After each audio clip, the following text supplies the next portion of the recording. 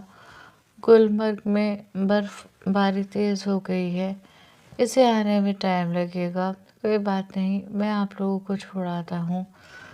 ان کے پاس بیٹھتے ہوئے علی شیر نے کہا، آپ لوگ جاؤ، ہم تو یہیں رہے گا اپنا بیٹی کے پاس۔ رمیسا بیگم نے کہا، مجھ کوئی فائدہ نہیں ہے یہاں آپ کا رکنے کا، آپ ہوٹل میں جا کر آرام کریں، صبح آ جانا۔ علی نے پیار سے انہیں سمجھایا، ہمارا دل نہیں کر رہا جنان کو چھوڑنے کا، اس کو ہماری ضرورت ہے۔ انہوں نے روتے ہوئے کہا، ہم ہیں نا یہاں، آپ کو پریشان ہونے کی ضرورت نہیں ہے۔ اس نے انہیں خود سے لگا کر تسلی دی۔ وہ سب جانے کے لیے تیار تھے کہ سامنے سے کانسٹیبل آتے نظر آئے۔ تم رہنے دو بیٹا، کانسٹیبل انہیں چھوڑائے گا، اظہر صاحب نے کہا۔ نہیں، میں خود چھوڑاؤں گا، اس نے سہولت سے انکار کیا۔ تم تھک گئے ہوں گے بیٹا، مان لو ہماری بات۔ انہوں نے اصرار کیا تو وہ خاموش ہو گیا۔ پھر علی نے کانسٹیبل کو ہوٹل کا نام بتایا۔ وہ یہاں سے کافی دور تھا اور بخت خان کے گھر کے دوسری طرف تھا۔ پہلے تم انہیں چھوڑاؤ، پھر ان دونوں کو لے جانا، بخت خان نے ہوٹل کا نام سن کر کہا تو کانسٹیبل نے اس بات میں سر ہلا دیا۔ جنان کا خیال رکھنا، سب نے جاتے جاتے علی سے کہا۔ اس نے سب کو تسلی دی۔ وہ لوگ چلے گئے۔ علی انہیں باہر تک چھوڑنے گیا۔ وہ واپس آیا تو آئی سی یو سے نرس نکل رہی تھی۔ پیشنٹ کسی کو بلا رہی ہے، آپ میں سے کوئی ایک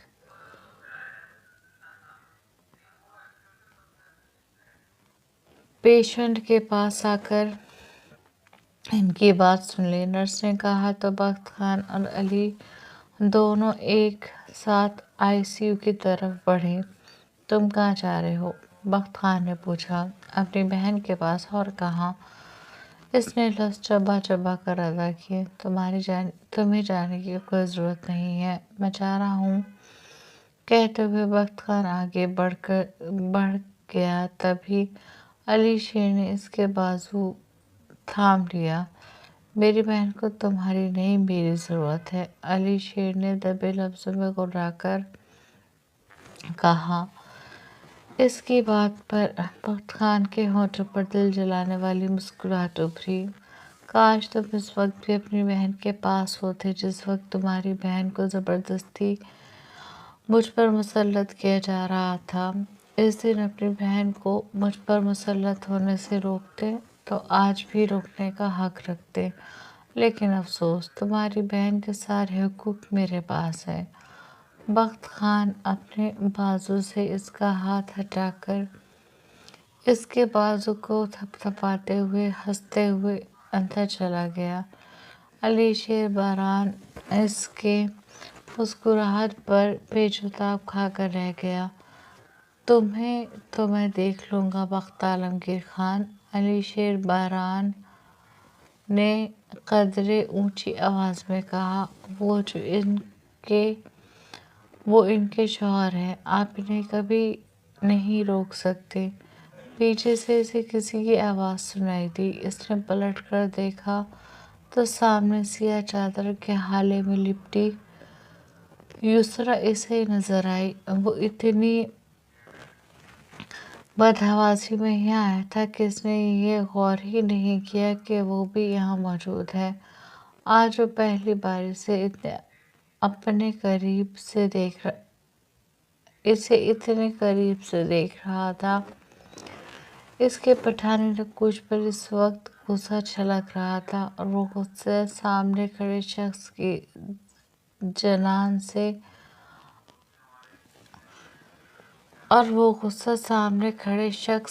کی کی زبان سے اپنے بھائی کے لیے نکلے ہوئے الفاظ سن کر آیا تھا۔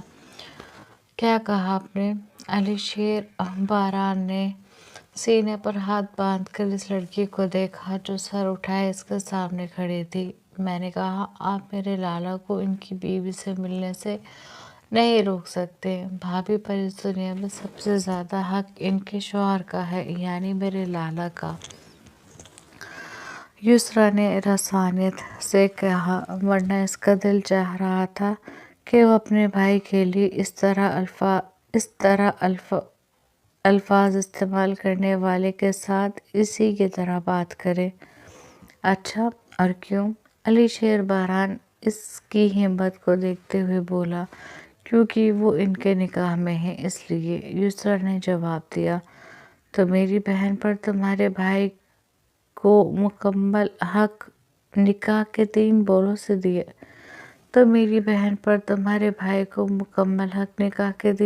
نے دیا ہے۔ علی شیر دلچسپ نظروں سے اپنے سامنے کھڑی اس لڑکی سے پوچھ رہا تھا جو اس کی بات سے گھبرائے بنا اس کی آنکھوں میں آنکھیں ڈالے دیکھ رہی تھی۔ جی، اس نے ایک لفظی جواب دیا۔ اس کے جواب پر علی شیر باران کے ہونٹوں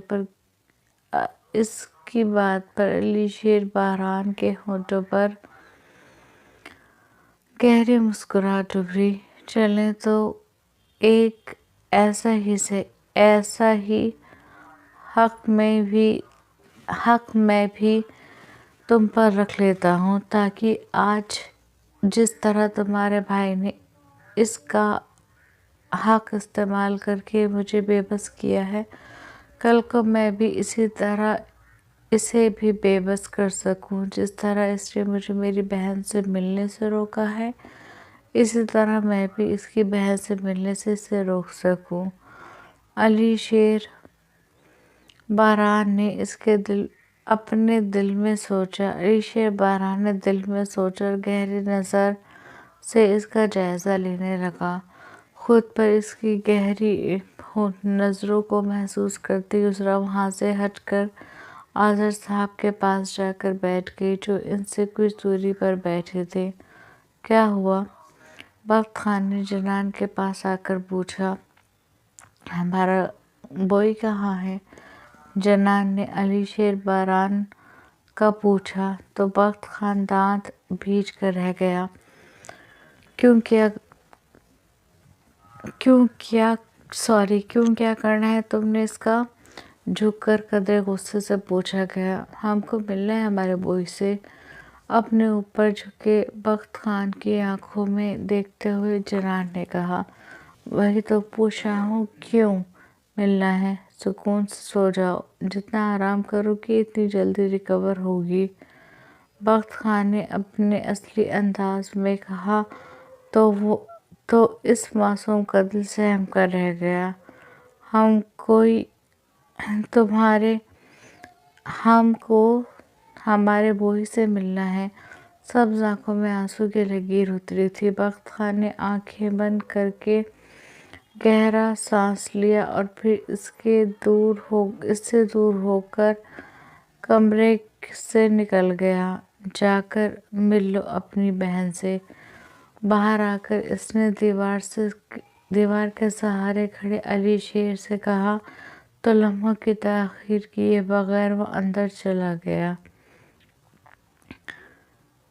بوئی؟ اسے دیکھ کر جنان کی آنکھوں میں بھل بھل آنسو بہنے لگے۔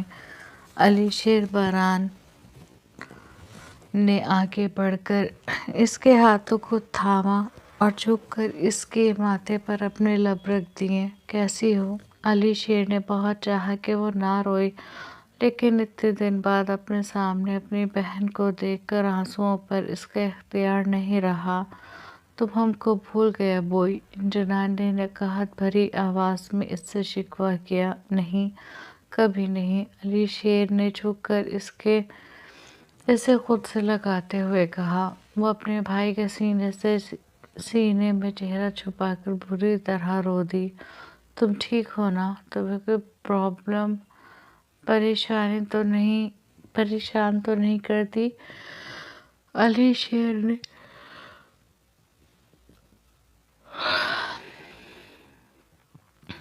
شیر نے اس کا سر تکیے پر رکھ کر پوچھا۔ جواباً وہ خاموش رہی۔ علی شیر اس کی خاموشی سے بہت کچھ اخذ کرتا آگے بولا، تمہیں گولی کیسے لگی؟ جنان نے کچھ نہیں کہا، وہ خالی نظروں سے علی شیر کو دیکھتی رہی۔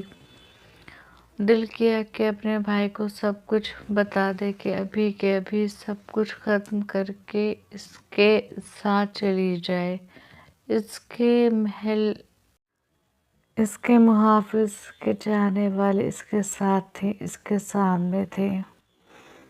بولو یہ گولی کیسے لگی؟ بخت خیر نے ماری ہے؟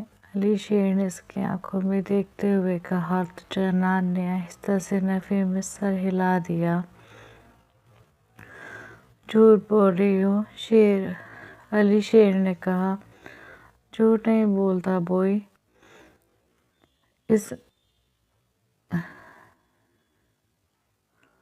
ہم جھوٹ نہیں بولتا بوئی، اس نے کہا۔ تو پھر سچ بتاؤ، اس نے ماری گولی؟ نہیں، ہم سے غلطی سے لگ گئی تھی۔ جنان نے اسے وہی بتایا جو بخت خان نے اس سے کہنے کے لیے کہا تھا۔ مجھے تمہاری بات پہ یقین نہیں آ رہا، علی شیر نے کہا تو جنان نے بے بسی سے اسے دیکھا۔ سچ میں بوئی، خان نے ہم کو نہیں مارا، کھاؤ میرے سر کی قسم۔ علی شیر نے اس کا ہاتھ اٹھا کر اپنے سر پر رکھتے ہوئے کہا، ہم قسم کھاتے ہیں بوئی، خان نے ہم کو نہیں مارا۔ جنان نے کہا، وہ سچ کہہ رہی تھی، بخت خان نے تو اسے نہیں مارا تھا۔ علی شیر باران اس کی قسم پر یقین آ گیا۔ ICU کے دروازے پر لگے شیشے سے اندر دیکھتا بخت خان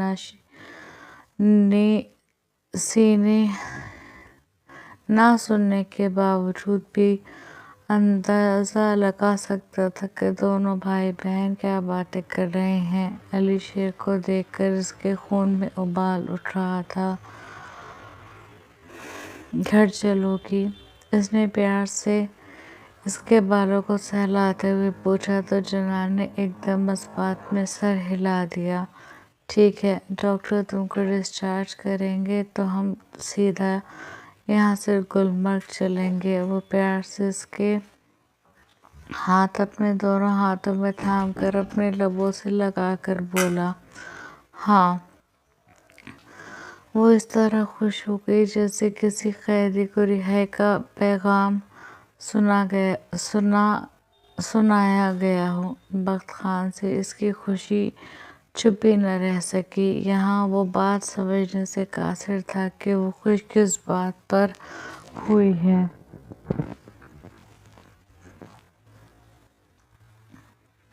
4 دن گزر چکے تھے اور وہ ڈسچارج ہو چکی تھی۔ سب ہاسپٹل سے جانے کے لیے تیار تھے۔ ان 4 دنوں میں بخت خان نے ڈیوٹی سے آف لیا تھا۔ جنان کے گھر والے بھی اس کے پاس ہر وقت موجود تھے۔ یسریٰ بھی روز آ کر اس سے ملتی۔ وہ یسریٰ کی محبت پر بھی ایمان لے آئی تھی۔ علی شیر باران سے اس دن کے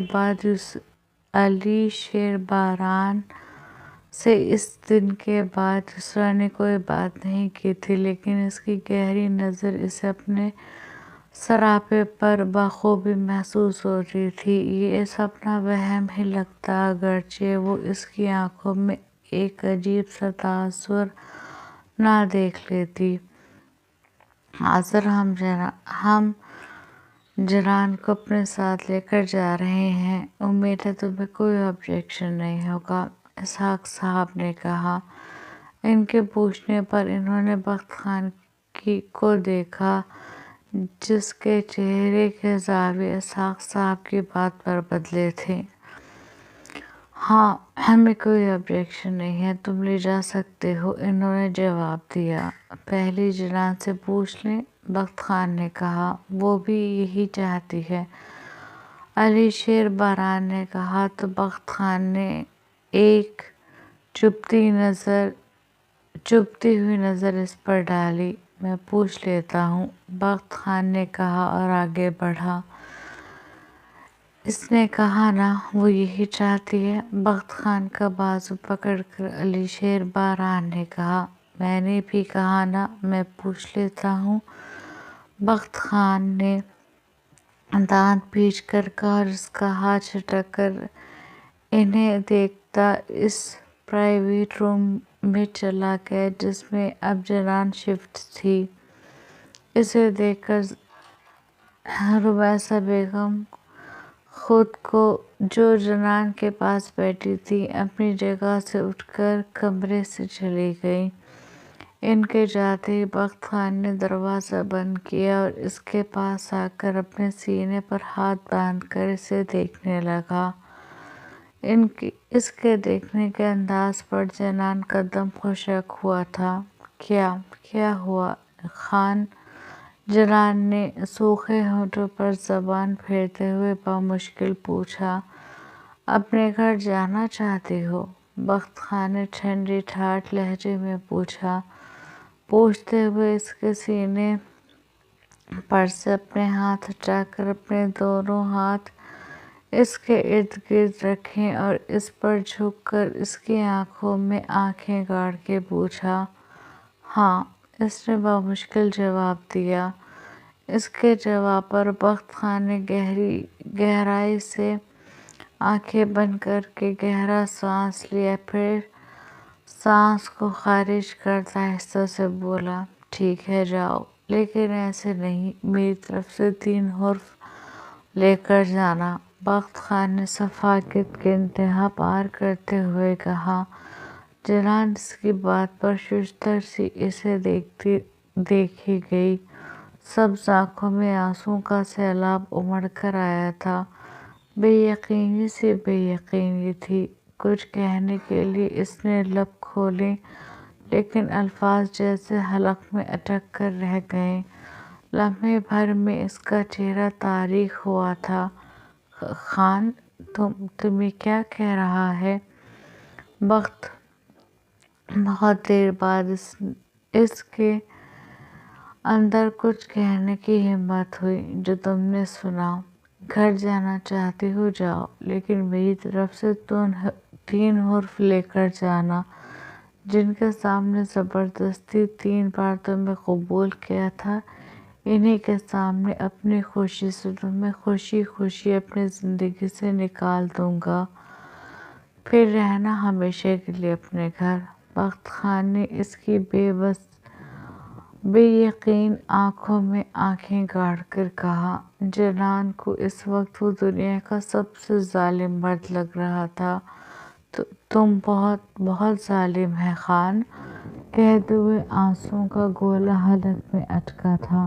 بالکل صحیح پہچانا تم نے، اپنے سر کو خم دیتے بخت خان نے کہا۔ تمہیں رحم نہیں آتا ہم پر؟ اس نے بھیگی آواز میں پوچھا۔ نہیں، اس نے نفی میں سر ہلا دیا۔ اس کے نفی میں سر ہلانے پر جنان کے ہونٹوں پر ایک درد بھری سسکی برآمد ہوئی تھی۔ ہونٹوں سے ایک درد بھری سسکی برآمد ہوئی تھی، اذیت تھی جو اس کے وجود میں اترتی جا رہی تھی۔ اب بتاؤ، جانا چاہتی ہو اپنے گھر؟ اپنا دایاں ہاتھ اس کے پہلو سے اٹھا کر اس کے آنسوؤں کو صاف کرتے ہوئے کہا، جو آنکھوں کے کونوں سے ٹوٹ کر اس کے سنہرے بالوں میں جذب ہو رہے تھے۔ تم کبھی اپنے گھر نہیں جائے گا؟ ہم کبھی اپنے گھر نہیں جائے گا؟ اس نے سسکتے ہوئے پوچھا۔